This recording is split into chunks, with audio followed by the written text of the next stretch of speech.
नारद जी देव ऋषि हैं जो कि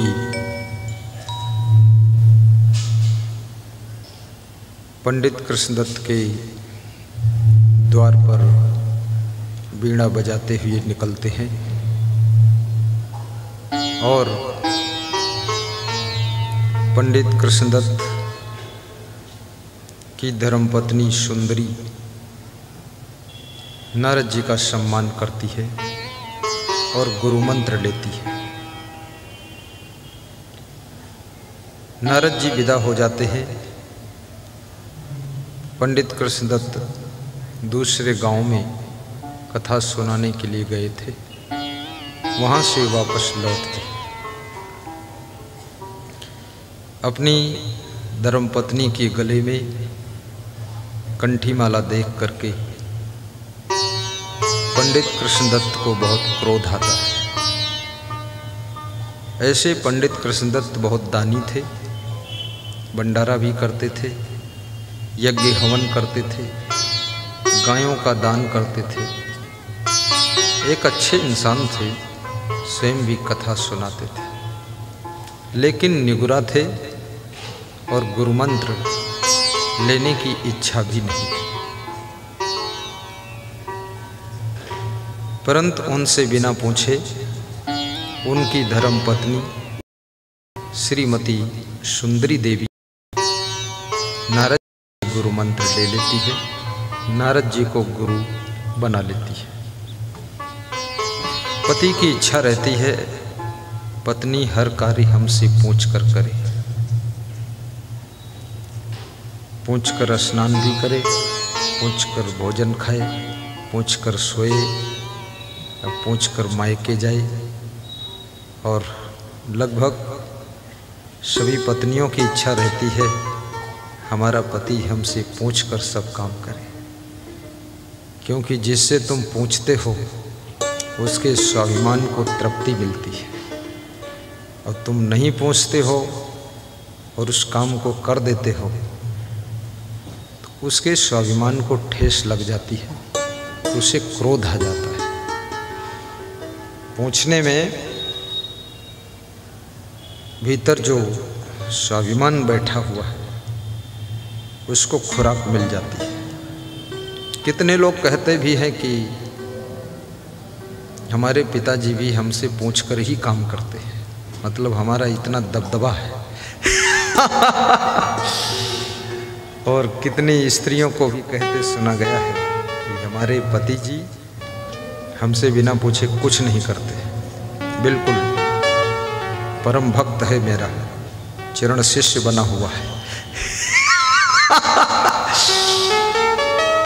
और कितने पति जो है अपने पत्नी की हर बात मानते हैं, बड़े श्रद्धापूर्वक। भगवान की बात भले टाल देंगे, लेकिन पत्नी कह दे कि यहीं बैठे रहना तो वहीं बैठे रहेंगे, दूसरा ऑर्डर जब तक नहीं आएगा तब तक हटेंगे नहीं। इतना डरे हुए हैं, थर थर कांपे नर और नारी। और कितनी स्त्रियां अपने पतियों से बहुत डरी हुई हैं, डर के मारे कंठी छिपा कर रखती हैं। और ये जहाँ से साउंड की आवाज़ आ रही है, रमेश वाजपेयी जी इसको बंद कराएं। भेज दिया? ठीक, उसको बता दो यहाँ आकर सुन ले, उसका भी कुछ कल्याण हो जाए। साहिब बंदगी। तो कोई यदि बिना पूछे भी अच्छा काम करता है तो नाराज नहीं होना चाहिए, बल्कि ये सोचना चाहिए कि अब मेरी ज़रूरत इस घर में धीरे धीरे कम होती जा रही है, धीरे धीरे हम फ्री होते जा रहे हैं, धीरे धीरे दूसरे लोग डिसीजन ले रहे हैं और लोड ले रहे हैं, और धीरे धीरे हमको इस जंजाल से छुटकारा मिल जाएगा। बड़ी खुशी की बात है, लोग अच्छा डिसीजन लें। अच्छा पूछना क्यों चाहिए?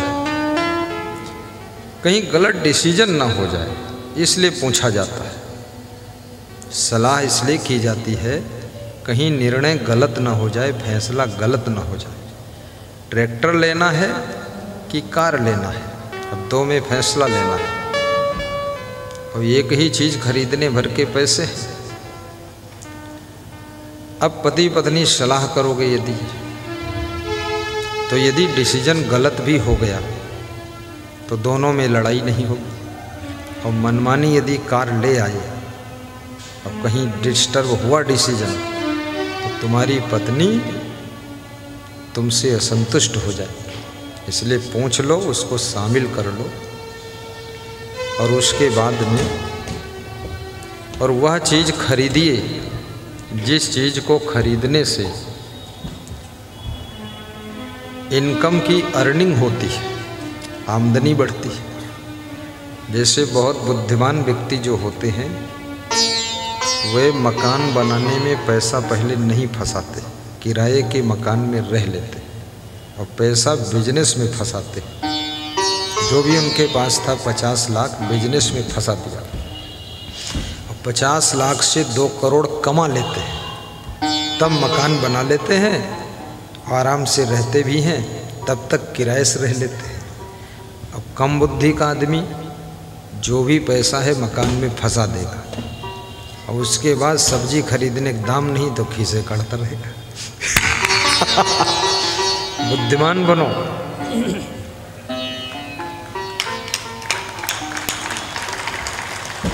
आदमी को कोई गरीब नहीं बनाता है। हाँ? लोग कहते हैं उन्होंने हमारा शोषण कर लिया। शोषण वोषण कोई नहीं करता। जब तुमको ये पता है कि वे हमारा शोषण करते हैं तो तुम करवाते क्यों हो, बताओ। जब आपको मालूम है कि ये हमारा शोषण कर रहे हैं और तुम जानते भी हो और फिर भी करवा चुके हो और करवा रहे हो और चिल्ला भी रहे हो, शोषण हो रहा है, क्यों हो रहा है? तुम्हारे बुद्धि नहीं है, विवेक नहीं, इसलिए हो रहा है। शोषण पोषण कुछ नहीं है। देश के अंदर जो व्यक्ति जितना उन्नति करना चाहे कर सकता है, लेकिन उसके पास में 2 चीज़ें चाहिए, बुद्धि और शुद्धि। कुशाग्र बुद्धि चाहिए और आचार विचार की शुद्धि चाहिए। शुद्धि के बिना बुद्धि भी फेल है। आचरण भी शुद्धि हो, आचरण में, खान पान में शुद्धि। जैसे किंगफिशर हवाई जहाज़ के मालिक विजय माल्या, कभी वो भी गरीब थे लेकिन उन्नति किया, बुद्धि थी। हवाई जहाज़ उनके पास आ गए 50-60। तुम्हारे पास 50 साइकिलें नहीं, उनके पास 50-60 हवाई जहाज़ थे। और भी ज़्यादा होंगे, हम तो आइडियाज़ बता रहे हैं, कोई पूछा नहीं है। लेकिन बुद्धि थी। बुद्धि से धन आता है और शुद्धि से धन टिकता है। बुद्धि से उन्नत शुरू होती है और शुद्धि से निरंतर उन्नत होती रहती है। तो उनके आचरण में शुद्धि नहीं थी, आहार विहार में शुद्धि नहीं थी, कैरेक्टरलेस थे, बहुत बड़े मतलब मस्ती वाले आदमी थे। इशारे में समझ लो, फोहड़ बात कहने से क्या फायदा। इतना उनका नुकसान हुआ है कि सब हवाई जहाज बिक गए, पूरी कंपनी किंगफिशर की बिक गई। स्वयं देश छोड़कर विदेश में भागकर पड़े हैं, यहाँ आ जाएं तो गिरफ्तार हो जाएंगे और जेल में पड़े रहेंगे। देश छोड़, शुद्धि के बिना आपकी जिंदगी बहुत ही डिस्टर्ब हो सकती है। और शुद्धि मिलती कहाँ से? मन की शुद्धि, बुद्धि की शुद्धि, आचरण की शुद्धि, कर्मों की शुद्धि, वाणी की शुद्धि, स्वभाव की शुद्धि, विचारों की शुद्धि, आहार विहार की शुद्धि। ये सब सत्संग के द्वारा जब विवेक जागृत होता है तब आपके जीवन में शुद्धिकरण का प्रारंभ हो जाता है। विवेक जागृत हो, क्योंकि मनुष्य के मन में बहुत मैल इकट्ठा होता है। थोड़ा मैल नहीं, काम, क्रोध, लोभ, मोह, ईर्ष्या, द्वेष, अहंकार, झरसुआपना। तुम सत्संग कराओगे, काम तो अच्छा है, लेकिन जो झरसुआ आदमी है ना, ये हम सब जरी भुन के राख हो जाएगी। वो अपने घर में बैठा बैठा सोचता रहता है बिगड़ जाए कैसे सत्संग। घर हम सोचते, लेकिन ऐसा सोचने से बिगड़ने वाला नहीं है। फिर हमारा सत्संग तो कभी बिगड़ते ही नहीं है, चाहे जितने झरसुआ जुटे।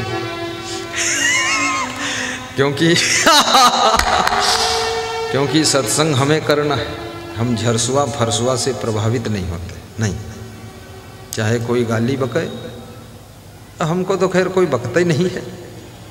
अब कोई यहाँ डिस्टर्ब करने आए तो उसके लिए हम हनुमान जी साथ में रखते, पुलिस जवान।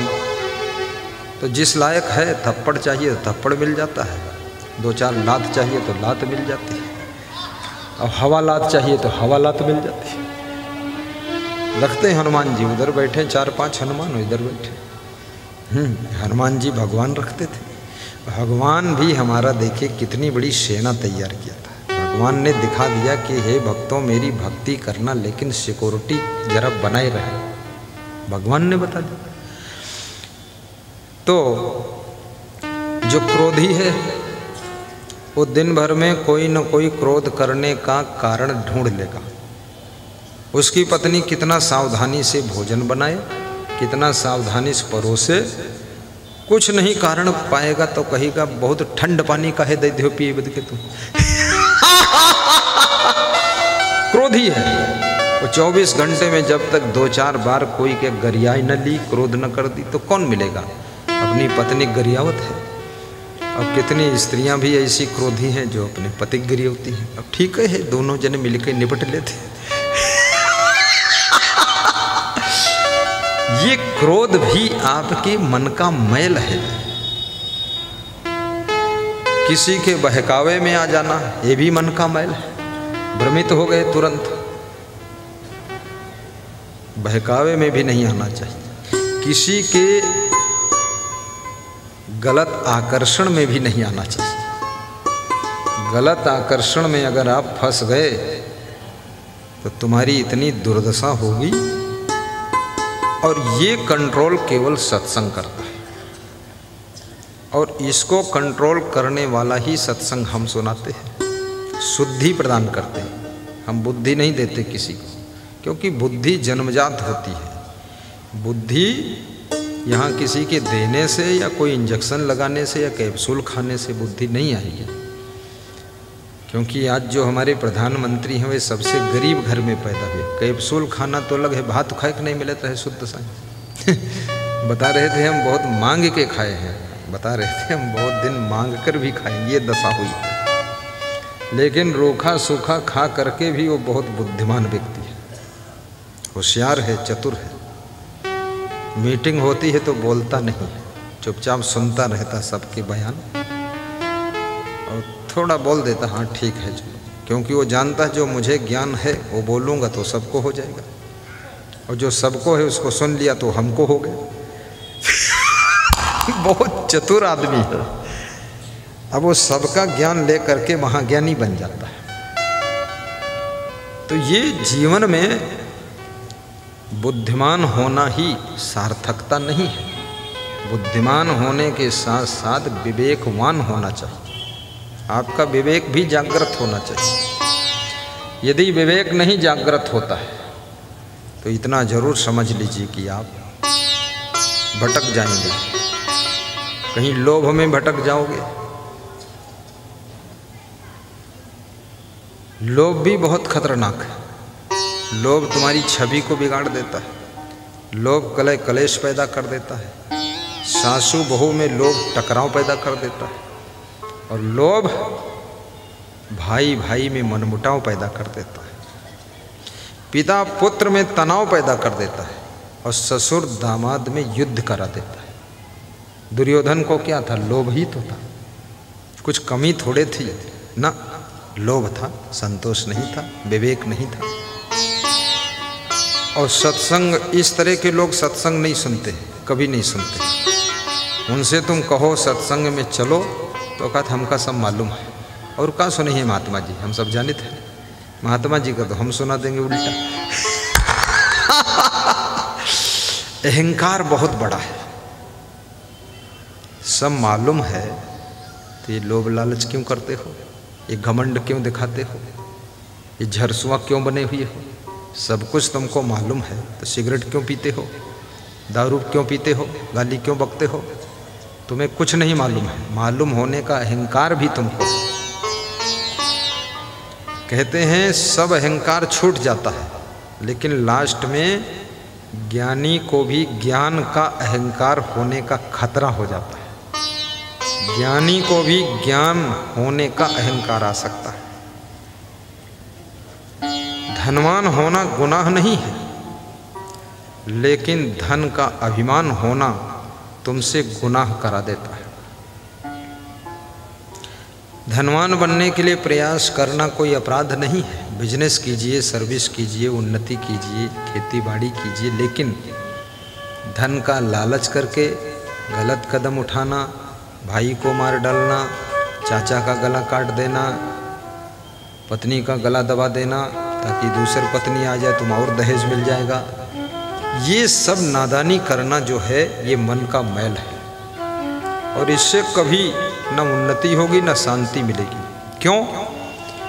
क्योंकि भगवान के घर देर है, अंधेर नहीं है, अंधेर नहीं है। कर्मानुसार फल तो सभी मिलता यही है। भगवान के घर देर है, अंधेर नहीं है, अंधेर नहीं है। कर्मानुसार फल तो सभी मिलता यही है। भगवान के घर देर है, अंधेर नहीं है, अंधेर नहीं है। ये सिद्धांत है। कर्म तुम करते हो, लेकिन कर्म का फल भगवान नहीं देता और तुम भी नहीं ले सकते हो। कर्म का फल कर्म स्वयं दे देता। फिर चाहे जितना बचने की कोशिश करो, इंडिया छोड़ के अमेरिका जाओ, ये कर्म फल देने के लिए तुम्हारे साथ ही रहता है और देकर ही मानता है, उधार खाता रखता ही नहीं। कर्म का फल, और कर्म से ही भाग्य बनता है। भाग्य आकाश से नहीं टपकता है, 5 चीज़ों से भाग्य बनता है। आज खुलासा बता देता हूँ, जिसको इच्छा हो भाग्य बनाए, इच्छा हो भाग्य बिगाड़े। सत्कर्म से सौभाग्य का निर्माण होता है, दुष्कर्म से दुर्भाग्य का निर्माण होता है। चरित्रवान बनने से भाग्य बनता है, चरित्रहीन होने से भाग्य बिगड़ता है। आप देखिए कितने मिनिस्टरों ने बहुत व्यभिचार किया, भाग्य बिगड़ गया। भौरी कांड में राजस्थान के 4 मिनिस्टर सस्पेंड हुए थे, आज भी भटक रहे हैं। उसमें 2-1 हमारे भी प्रेमी थे। हमने कहा बहुत बढ़िया, भंवर चक्र में फंस गए तुम। और भौरी चौरी और मौरी ढौरी इसमें कुछ है थोड़े। ये तो बहुत लोग मूर्ख है ना, किसी का मुंह देखकर मोहित होना। मुंह को क्या करोगे, चाटोगे? बहुत लोग चाटते भी हैं। मैंने फिल्म के एक्टरों को देखा, वो एक्टर और एक्टरनी दोनों मिलकर नाक मिलाए। नाकम हमने कहा बस दोनों भैंस बने, थोथुन में थोथुन मिलाए रहे। क्या मूर्खता का काम फालतू। अरे इतनी बदबूदार नाक बहती है, उसको तुम नाक जोड़े बैठा आदमी। कोरोना चल रहा है, दूर रहो। कोरोना ने भी सिखा दिया है टच मत करो। सिखाया कि नहीं सिखाया? तो शुद्धि सत्संग से मिलती है। चरित्र और स्वभाव से भाग्य बनता है। सुंदर स्वभाव सुंदर बनाने में कोई पैसे नहीं खर्च होते हैं, लेकिन सुंदर स्वभाव से भाग्य का निर्माण होता है। स्वभाव का बहुत बड़ा प्रभाव है जीवन में। राम का स्वभाव कैसा था? मुस्करा कर रहना। कृष्ण का स्वभाव कैसा था? हंस करके जीना। अब तुम अपना स्वभाव देख लो कैसा है। कितने लोग तो 10-10 साल से तो हंसे ही नहीं, ना जाने कहाँ फंसे। हंसते ही नहीं। पड़ोसी हंसता है जब तो की तरफ घूर के देखते, ये खीसे काहे काटते, तो तुम्हें मना कौन करे? हंसो या ना हंसो, खुश रहो या ना खुश रहो, ये दुनिया जैसी है वैसी रहेगी। तुम्हारे मुंह ऐंठने से दुनिया में कोई बदलाव होने वाला नहीं है। ये सब रावा ढाबा ऐसे ही चलता है। इसमें कोई सोचे पूरा कंप्लीट हो जाए हमारा घर, तब एक साथ हंसेंगे। कंप्लीट कभी होगा ही नहीं, ना सब काम पूरे होंगे। जिंदगी पूरी हो जाएगी, काम पूरे नहीं होंगे। इसलिए खुश रहना चाहिए। माइक की आवाज कम आ रही है। वाह, कल ठीक थी। हाँ कल ठीक थी, आज कुछ है दबी, पता नहीं कौन दाबी दी से।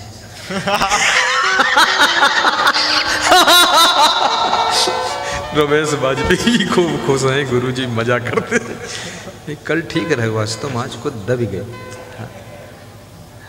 दबी जाए दे, कोई बात नहीं, थोड़ा हम ताकत ज्यादा लगा देंगे। पानी पृथ्वी पर पड़ते ही मैली कीचड़ बन जाता है, मैली कीचड़ बन जाता है। जिस तरह सच्चिदानंद जीव माया में आई भुलाता है, जिस तरह सच्चिदानंद जीव माया में आई भुलाता है। अब ठीक है बात? हम हे दबाए रहा, कोई और नहीं दबाई से, हम धीरे बोल रहे थे। सभी भक्तों को व्यास गादी धन्यवाद देती है। आइए, तेहि क्षण मिलई ताशुपति आए। पति आ गया। नारद जी विदा होते हैं। नारद का प्रस्थान और पति का आगमन हो रहा है। पति को देख करके सुंदरी बहुत खुश होती है। वो नारी धन्य है जो अपने पति को देखकर खुश हो जाए। वो नारी मूढ़ है जो दूसरे के पति को देखकर खुश होती है। वो पुरुष धन्य है जो अपनी पत्नी को देखकर मधुर मुस्कुराता है। अब वो पुरुष वज्र मूर्ख है जो अपनी पत्नी को देखकर तो गुस्सा करता है, दूसरे की पत्नियों से खूब खीसे काटता है। बहुत मूर्ख है वो। जो तुम्हारी पत्नी रोज तुम्हें भोजन बनाकर खिलाती, झाड़ू लगाती, घर का सब काम धाम करती, उससे नहीं खुश है। पड़ोसिन वो सुपर्णखा, उससे खीसे काटता। ये मूर्खता नहीं है क्या? सोचिए, मेरा हित कौन कर रहा है, मेरा भला कौन कर रहा है, मुझे सहारा कौन दे रहा है, मेरे लिए जिंदगी कौन जी रहा है, उसको देखकर खुश होना चाहिए। राम भगवान सीता के सामने मुस्काते हैं, लक्ष्मण से मुस्काते हैं, सबसे मुस्काते, लेकिन सुपर्णखा जब आती है उसको देख करके राम गंभीर हो जाते हैं। ये खतरे का विषय आ गया। गंभीरता। ये देखिए, सुपर्णखा आई है। राम और सीता, मृग, लक्ष्मण चक्कू ले खड़े हैं कि नाक काट तुरंत दे। इस नाक का सवाल नहीं है, आपकी इज्जत की नाक, सम्मान की नाक का सवाल है। ये नाक तो छोटी है, बड़ी है, मोटी है, पतली है, जैसी है तैसी है, इसकी कोई इच्छा, लेकिन आपके किसी भी कृत्य से, किसी व्यवहार से, किसी बातचीत से, किसी भी स्वभाव से, आचरण से आपके घर की इज्जत की नाक कभी कटनी नहीं चाहिए। सम्मान की नाक हमेशा ऊंची रहनी चाहिए।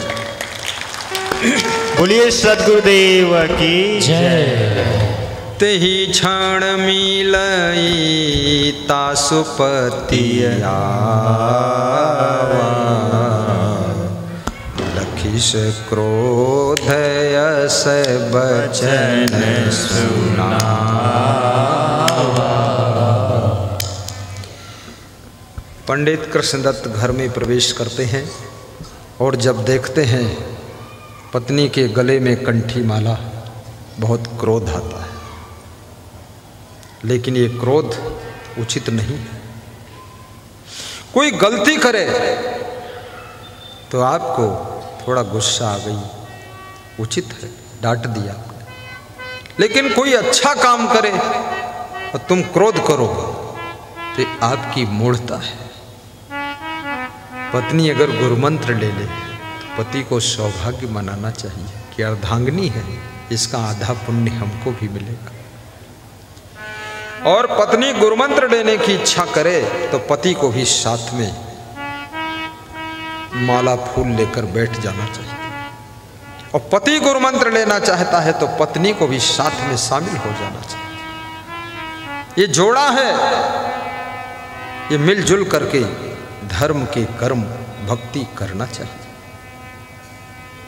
ऐसा नहीं कि पत्नी गुरुमंत्र लिए है और पति देव दारू पी रहे। ये बर्दाश्त से बाहर चीज है। ये गलती मत करिए, दारू मत पीजिए,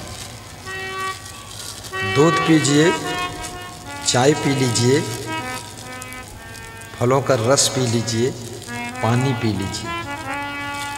और पीना ही है तो सत्संग का अमृत रस पी लीजिए। अमृत रस, ये सत्संग का ये बहुत बड़ा रस है। ये शराब क्यों पीते हैं? शराब पी करके कोई बलवान बन नहीं सकता। जुआ खेल कर कोई धनवान बन नहीं सकता।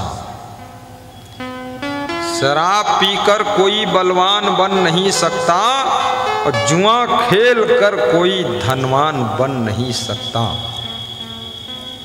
अटल सत्य नियम है संसार का, बिना गुरु कृपा के कोई महान बन नहीं सकता, महान बन नहीं सकता। बोलिए सद्गुरुदेव की जय।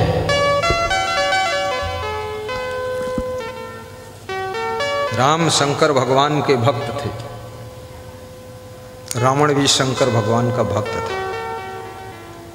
लोग प्रश्न पूछते हैं फिर रावण हारा क्यों, राम जीते क्यों? तो राम ने कहा है हम दोनों शिव को मानते थे। रावण भी समय समय पर शिव का जप करता था, ऐसी आंखें बंद करके बैठता था, ओम नमः शिवाय, ओम नमः शिवाय। रावण, भगवान राम भी शंकर जी को मानते थे। जब लंका पर चढ़ाई करना था, सेतु बंध बनाना था, तो रामेश्वरम नाथ की स्थापना किया है।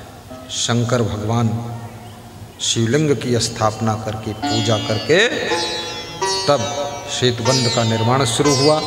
फिर लंका में प्रवेश हुए। अब उधर भी शिव पूजा चल रही, लंका में रावण कर रहा है और राम इधर, दोनों एक ही भगवान। राम बहुत बुद्धिमान थे। राम ने सोचा शिव को रावण मानता है, उन्हीं पूजा कर रहा, जप कर रहा, तो मैं उन्हीं की स्थापना करूंगा ताकि शिव जी बीच में सिलेंडर हो जाए, फिर हम निपट लेंगे इनसे। शिव जी कहीं शिव गणों को भेज देंगे तो बहुत लंबा उत्पात हो जाएगा, फिर भगवान भगवान हम ठन जाएगी, गड़बड़ हो जाएगा। परशुराम भगवान ने बहुत क्रोध करके बोला था, किसने धनुष तोड़ा उसको निकाल कर बाहर करो, उसको मारूंगा। लेकिन राम भगवान समझ गए थे, अरे तू भी भगवान है, मैं भी भगवान हूँ, भगवान भगवान कहीं लड़ते हैं। राम भगवान नम्र हो गए, बोले नाथ संबोधन भंजन हारा, होई है कोई एक दास तुम्हारा। हे परशुराम, हे नाथ, शिव का धनुष भंजन करने वाला आपका कोई दास होगा।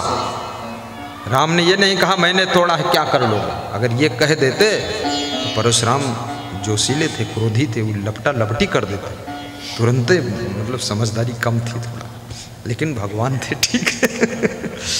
क्योंकि परशुराम ने गणेश भगवान से पटकी पुटका बहुत किया था, गणेश जी का दांत टूट गया था और गणेश ने भी मारा तो लुढ़क के गिर गए बुढ़ापे में। अब कहाँ तक तुम जवान बने रहोगे, लेकिन वो गिर जाए चाहे हड्डी टूट जाए पर बर्दाश्त नहीं होता। इसलिए परशुराम के इतने मंदिर नहीं मिलेंगे, उनकी पूजा नहीं होती, क्योंकि क्रोध का उनमें अवगुण था। और एक गुण बहुत बड़ा था परशुराम भगवान में कि वो ब्रह्मचारी थे, बाल ब्रह्मचारी, अति क्रोधी, विश्व विदित क्षत्रिय कुलद्रोही, बहुत क्रोधी थे। परिचय देते थे, बता देते थे मैं बाल ब्रह्मचारी हूँ लेकिन बहुत क्रोधी हूँ, संभल कर बात करना, नहीं तुरंत झापड़ मार दूंगा तुम्हें। पहले से एडवांस बता देते, जैसे एडवांस आदमी बता दे कि मैं घमंडी हूँ तो लोग सब सावधान हो जाएंगे, और ना बताए और कहीं उसके घमंड को चोट लग जाए तो सबको पीट पाट दे, क्या फायदा। परशुराम परिचय दे देते, लेकिन राम ने अपनी नम्रता से परशुराम को भी विनम्र बना दिया। लास्ट में परशुराम राम से क्षमा मांग रहे हैं। अनुचित वचन कहेऊं क्षमा क्षमा मंदिर क्षमा हूँ क्षमा मंदिर दो,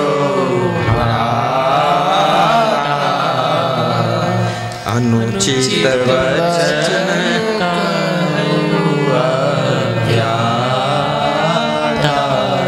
अनुचित वचन कहेऊं अज्ञाता। परशुराम कहते हैं हे राम मैंने आपको अनुचित वचन कहा। हे लक्ष्मण तुम दोनों भाई क्षमा के मंदिर हो, मैं दोनों भाइयों से क्षमा मांगता हूं, मुझे क्षमा करो। कही जय जय जय रघुकुल के तू, भृगुपति गए बनहि तप हेतु। कही जय जय जय रघुकुल,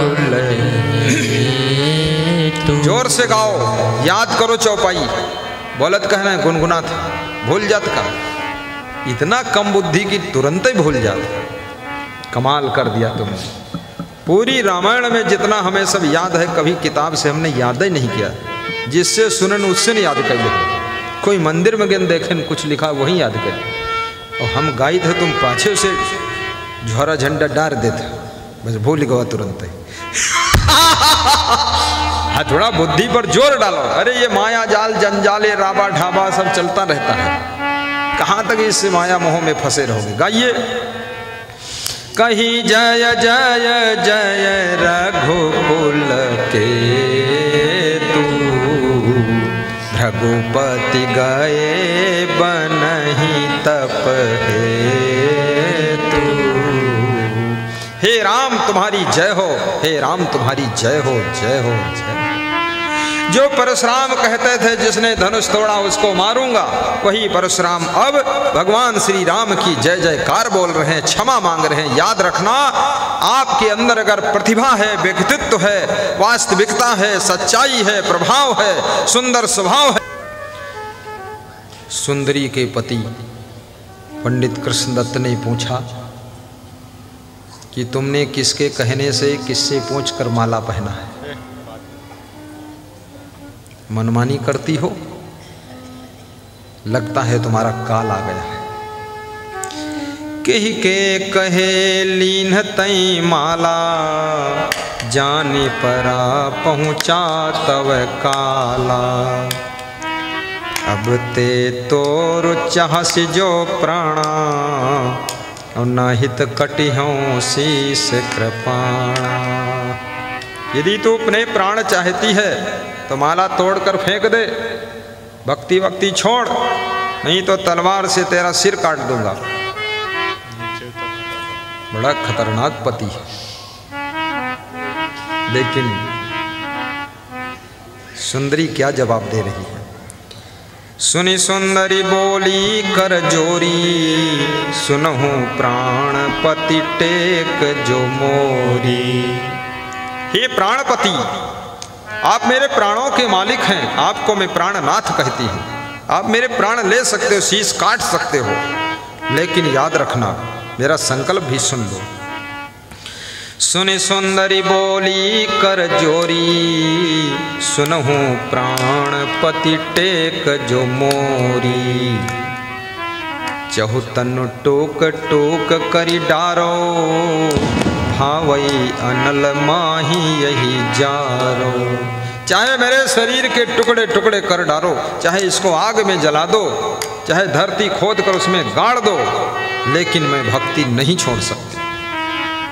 धरती खोदी तो पि बरु देहू, तजहू न प्रण मम राम ही एहू। ये राम भक्ति का जो मैंने प्रण लिया है, गुरु मंत्र लिया है, इसको नहीं छोड़ूंगी, मर जाना मंजूर है। बहुत संकल्पवान होना पड़ता। आकाश के तारे चाहे पृथ्वी पे उतर आए, पृथ्वी भी चाहे शेष के मस्तक से खिसक जाए, माणिक समुद्रों में हो पहाड़ों पे मगर जाए, पर संकल्प छूटेगा नहीं चाहे प्राण छूट जाए, पर संकल्प छूटेगा नहीं चाहे प्राण छूट जाए। हाँ हाँ, कुछ मित्र लोग हैं अपने में फोन करते कर देना कर देना, धन्यवाद धन्यवाद। मोबाइल के यूट्यूब में सब्सक्राइब कर लेना, उसमें प्रवचन आता है, सबको सुनने को मिलेगा।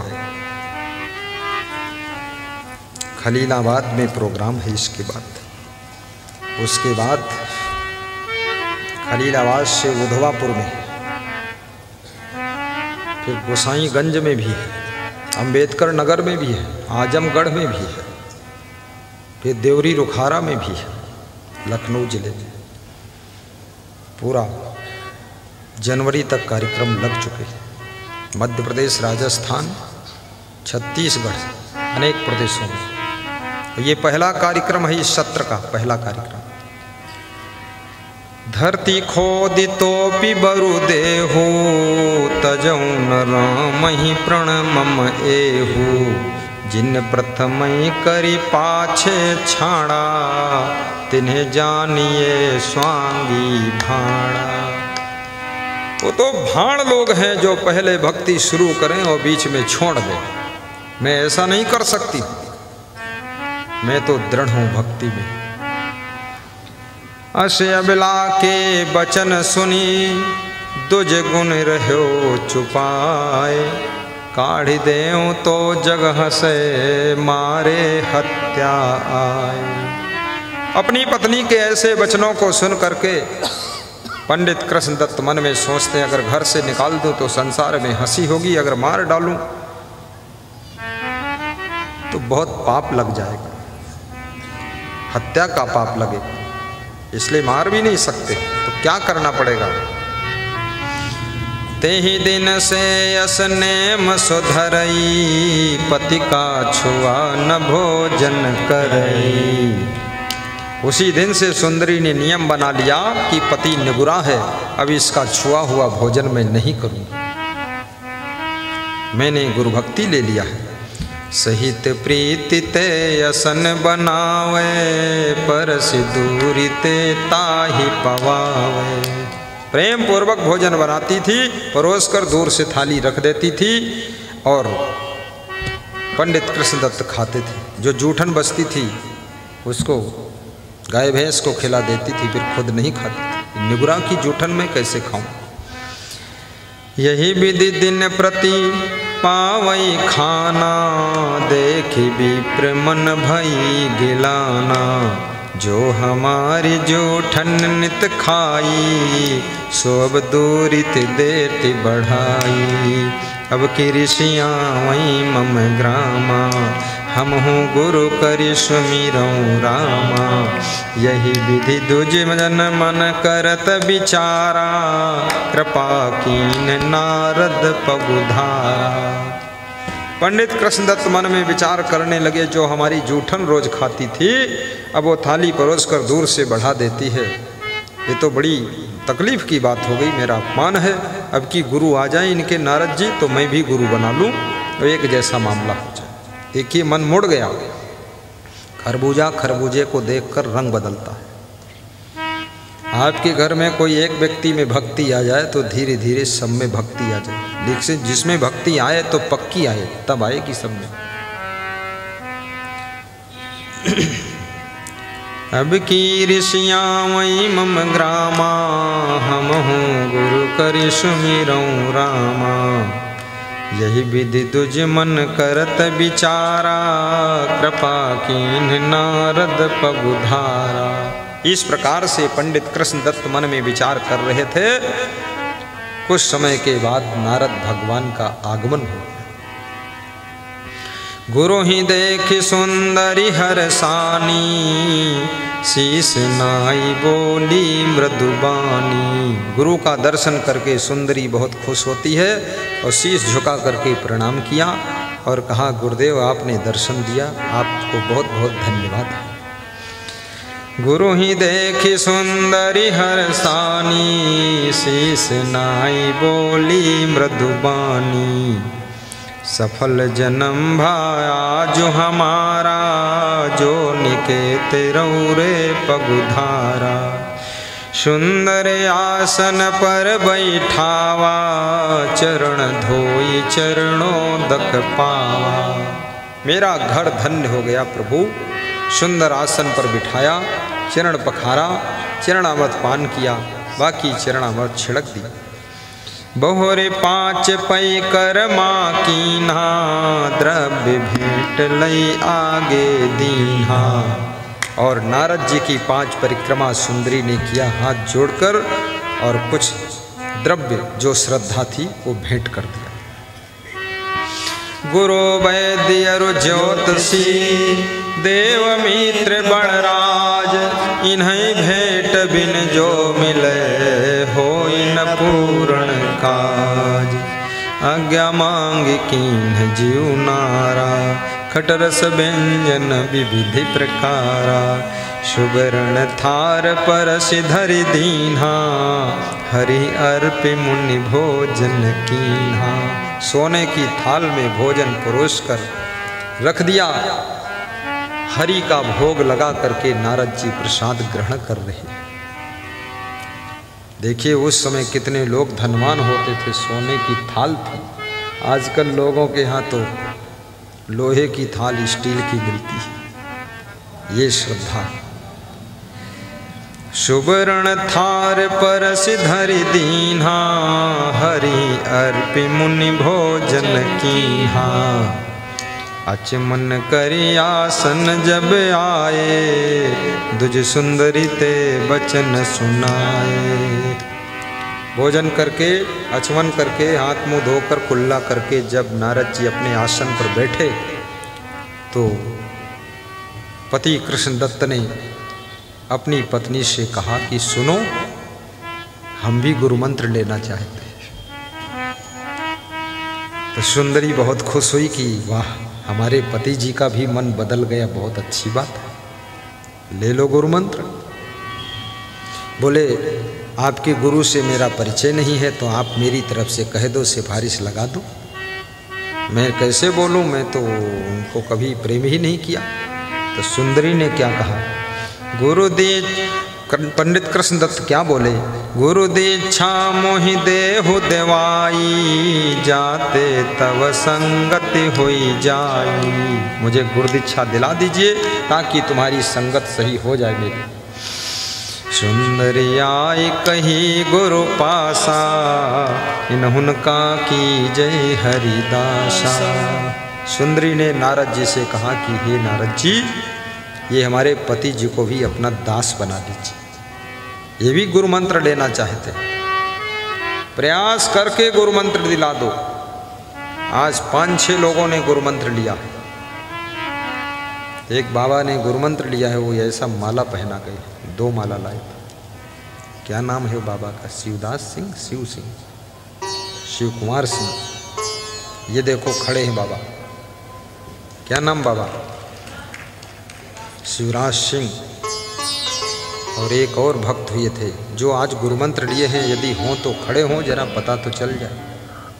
ये उन्हीं के पास बैठे, ये भी गुरु मंत्र लिए, उनकी पत्नी भी ली।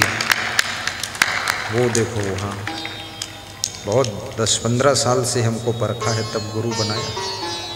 बहुत कसौटी में पास हो गए तो बन गए, नहीं तो फेल हो जाते, काम खत्म। अच्छा है, बैठो बेटी।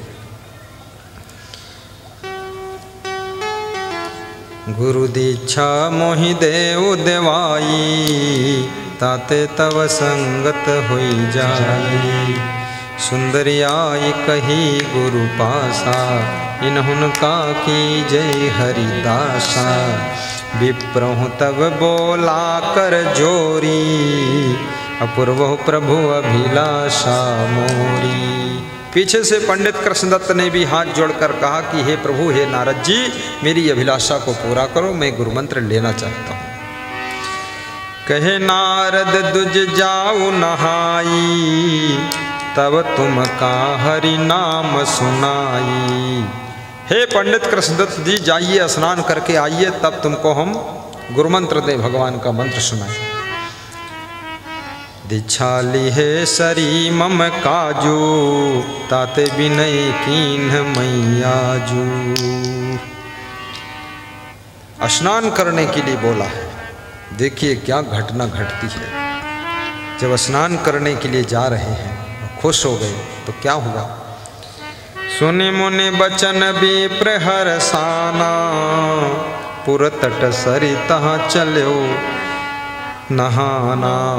और नदी थी गांव के पड़ोस में, तो स्नान करने के लिए धोती लेकर चल दिए। तो बड़े खुश थे कि आज हम भी गुरु मंत्र लेंगे। लेकिन रास्ते में एक दूसरा पंडित और मिला। उसने धोती का फेंटा पकड़ा, कहा रुको, बहुत जल्दी कहाँ जा रहे हो तुम? बात क्या है, इतना तेज कभी नहीं चलते थे, बहुत अरबर हो। मग एक पंडित ते भई भेंटा, हर बर चलत कौन बड़का जा। क्यों आज इतना जल्दी जल्दी जा रहे हो? रोक लिया। पूछा कृष्ण दत्त तुम आजू, हर बर चलत कौन बड़काजू। कृष्ण दत्त पंडित ते भाखा, गुरु दीक्षा की है अभिलाषा। गुरु दीक्षा की अभिलाषा है। गुरु जी घर बैठे हुए हैं। नारद जी, स्नान करने जा रहा हूँ और फटाफट गुरु मंत्र लूँगा। तब पंडित बोले बचन, कृष्ण दत्त सुन ले हो, यह मृत्यु पक्ष कुंवार है, गुरु दीक्षा नहीं ले हो। देखिए बाधा पड़ गई।